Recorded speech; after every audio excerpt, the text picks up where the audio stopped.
Yeah, I was like singing in choir and doing like the whole children's church thing, Bible study and everything. I was in like a little praise and worship dance team at one point in my life. She bought me a microphone, a little cheap microphone. I still have it somewhere. I don't know where it's at, but I recorded I think I recorded up until this project. On that microphone I made all my music. Yeah, going to college or doing musical theater or just making music by myself. I have to like believe that I can do that.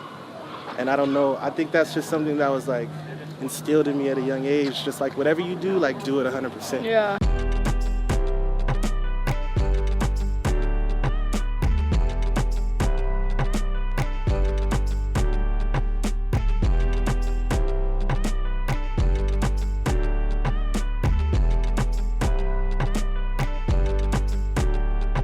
Hi, so I'm here with Dave B. So what was the decision to just keep her name as Dave B? I don't know. When I was making like a music MySpace, all the cool names like Ludacris and Bow Wow were taken. So I was like, I'll just be David. Like at first I was just David, but I was like, that might be too common. So I'll just be Dave B. And I don't want to be anybody else in my music, so I don't really want to have any kind of moniker or anything. Just be myself. Why not have like the full last name? Because my last name is Bowman, and that does I wouldn't go see that show. Oh my god. So you were born in Seattle, right? Yeah. Were your parents born there as well? My dad's from Chicago, my mom's from North Carolina. Yeah. They somehow ended up in Seattle and made me. Yeah. Was it for more of the church stuff that they ended up there, or? Yeah, my dad was like a pastor and he was a musician too. My mom has a bunch of siblings and they just used to move around a lot, so I guess my grandma just kind of settled in Seattle.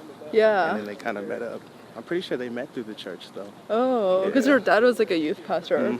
Is it most of his life, or? Yeah, well, he was a musician at first. He played bass, and then he got more into like, and it was mostly like Christian music, and then he got into like preaching and stuff. So that was like my childhood. Yeah, back then it was like a large part of your life. Yeah. Yeah.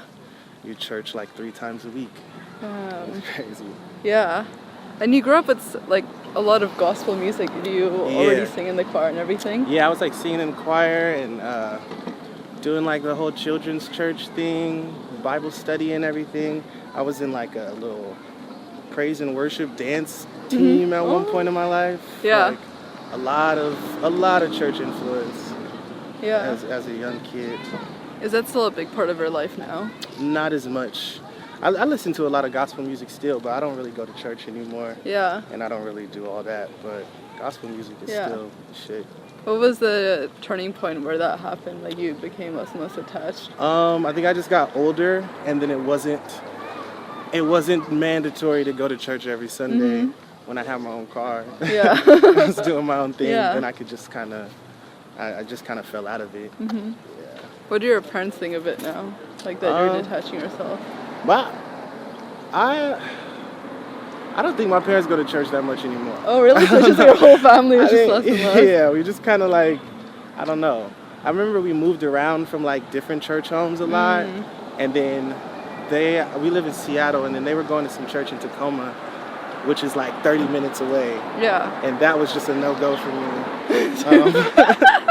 And I think it was a no-go for my mom too, because they don't really go there anymore either. But yeah, we all kind of just fell off. Yeah. And you were really into drama like early on, right? Yeah, I did a lot of like musical theater and a lot of plays. That was gonna be my life. What did you love so much about drama back then? You could be somebody else.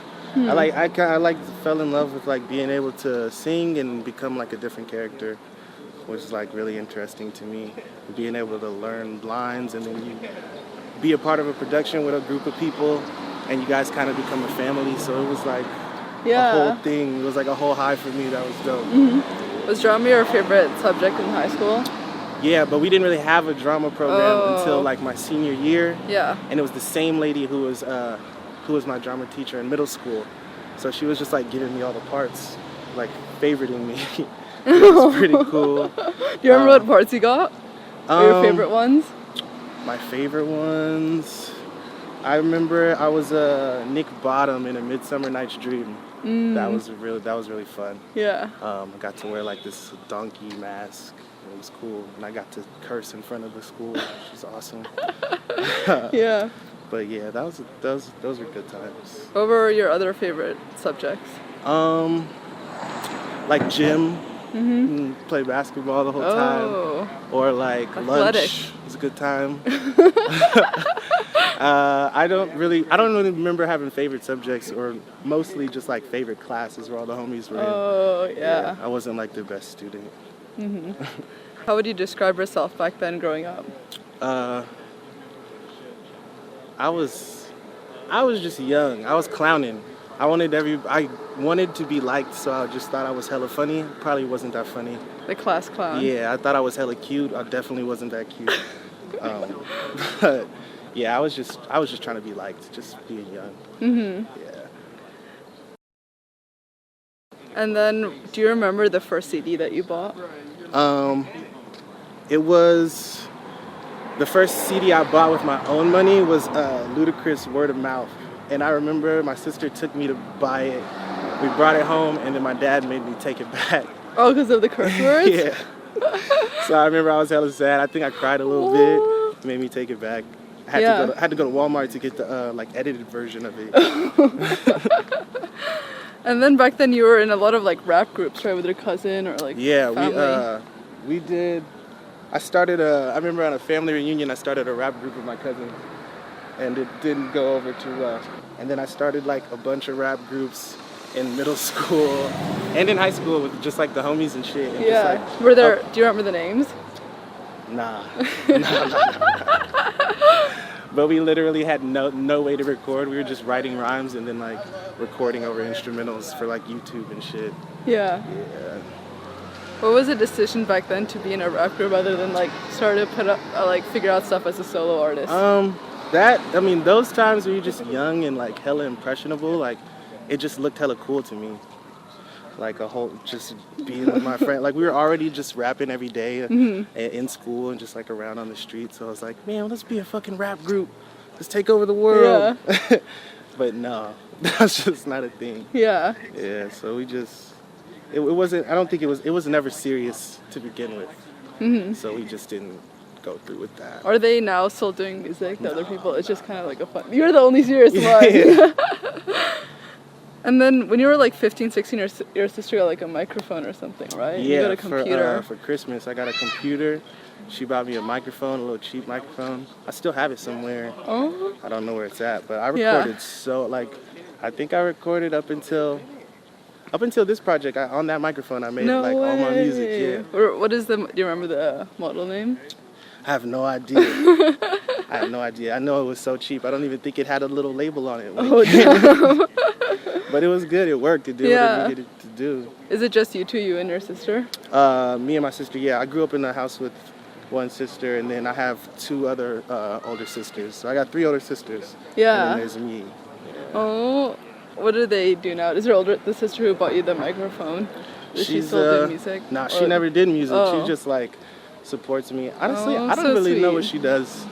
I know she has a job though, but I don't know what she does. You went to like Chicago, right? I went to Chicago for school for like a year, and then they used to have like these open mics that I used to just go to, and I remember doing some like freestyle, this beat my homie sent me. Yeah. And then I did something else after that, like a poem or something. But then I put it on YouTube. I got like 1,000 views in a day. Yeah, so you got so much confidence from that. Yeah, I was dope.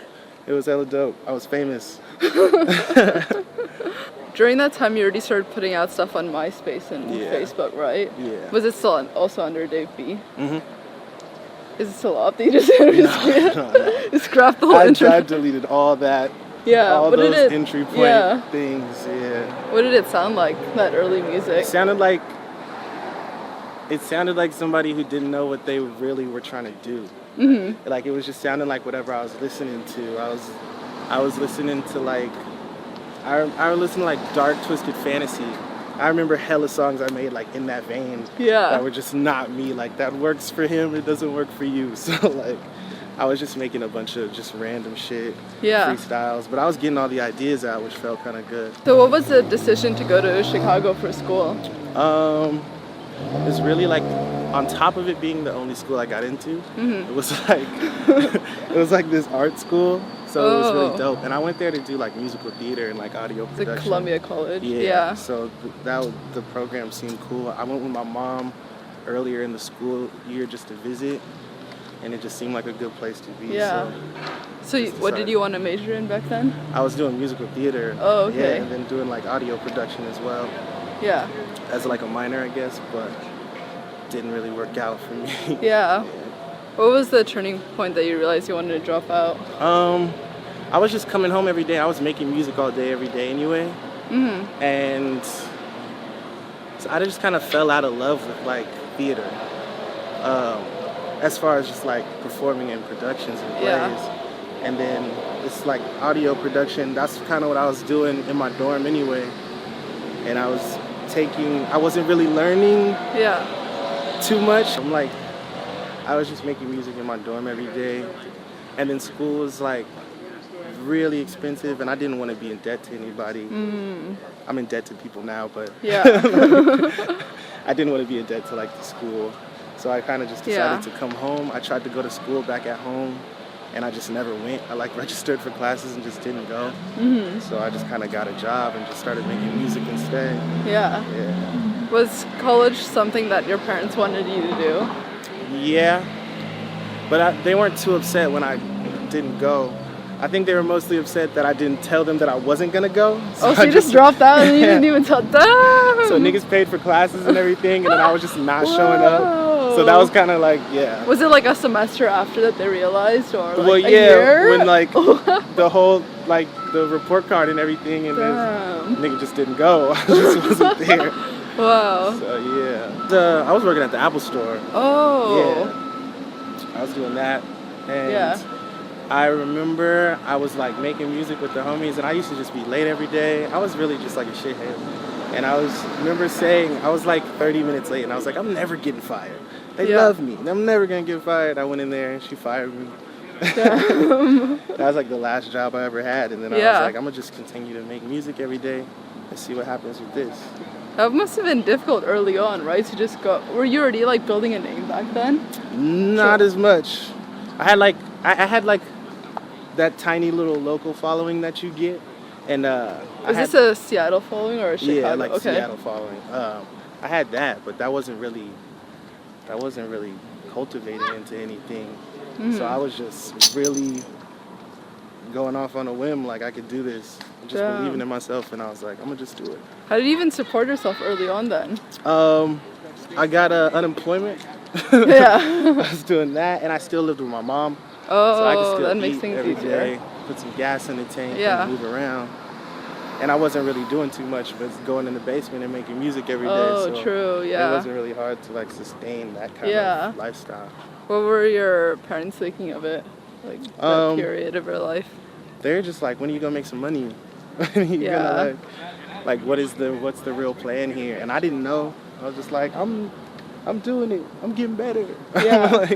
Well, actually, your dad's a musician, so he kind of understands the struggle then, right? Yeah. So it wasn't really. I didn't really get like beat down about it at all. It was just really accepting, just like, you can't live here forever. Yeah. You can't do this forever. Where do you think you got your confidence from to be able to like put your whole life towards music, and you know what I mean? I don't know. I like to think of everything like, everything to me is like, everything in the world that you decide to do is kind of the same to me.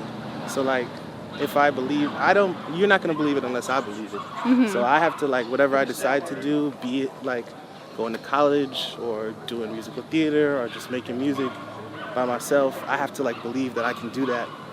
And I don't know, I think that's just something that was like instilled in me at a young age. Just like, whatever you do, like do it 100%. Yeah. Like don't just half-ass do shit. So that's just been my mindset. Yeah.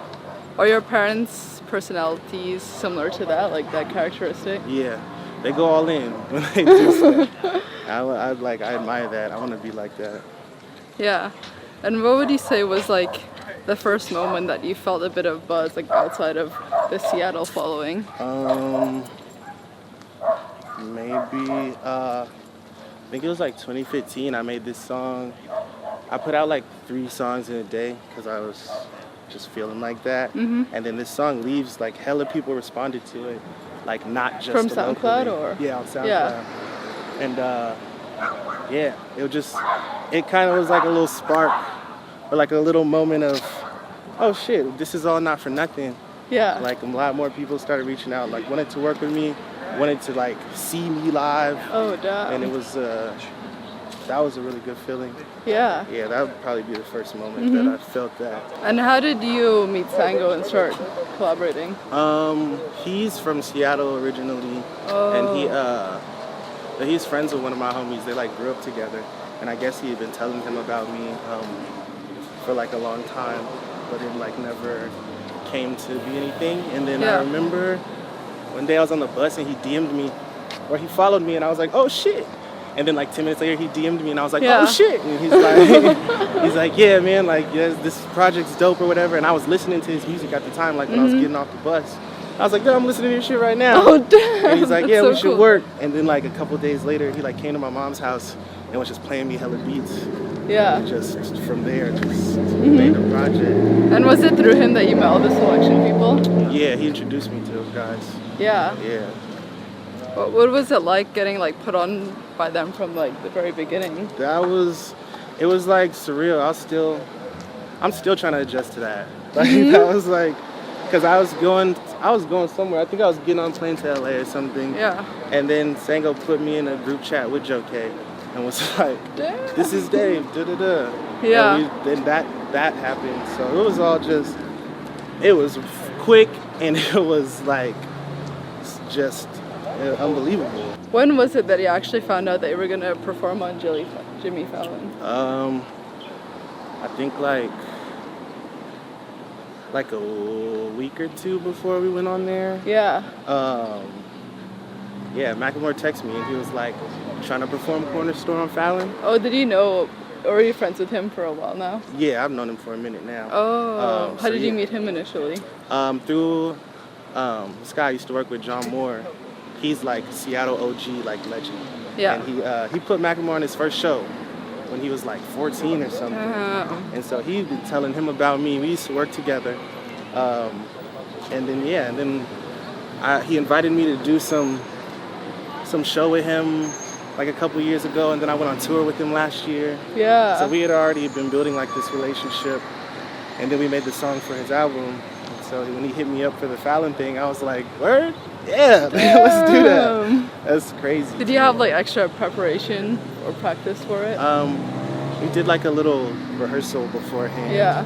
I was so nervous. Yeah, what was it like? I mean, that's crazy. It's like the first time you perform such a big audience. Yeah. I mean, you don't even see it all, but wild.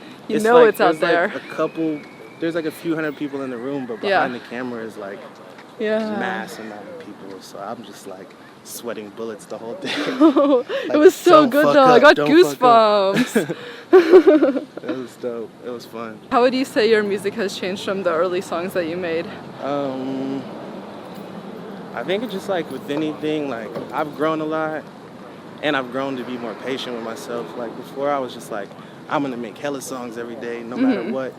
And I still feel that way. I still get all my ideas out, but when I'm trying to make a song or like a project, I like to take my time more now.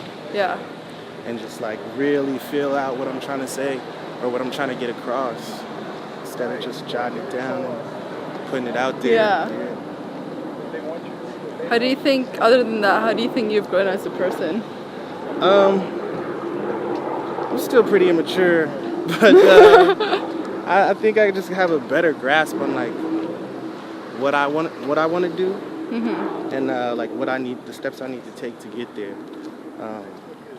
Because I'm still like a little shithead, but I'm a lot more focused than I was. Yeah. Last question. What do you want to be remembered for? I just want to like inspire people that come from like young black people from Seattle, because there's not really like when you think about Seattle, you don't think that there's like this hip hop scene. And so for me, I think my job is like to let those kids know, or like my colleagues know, like you can be black and talented and focused and still make shit happen for yourself instead of like having to piggyback on somebody else's shit or like not be yourself. Kind of focus. I think that's what my job is. Yeah, I love that. That's awesome. Thank you so much. Thank you.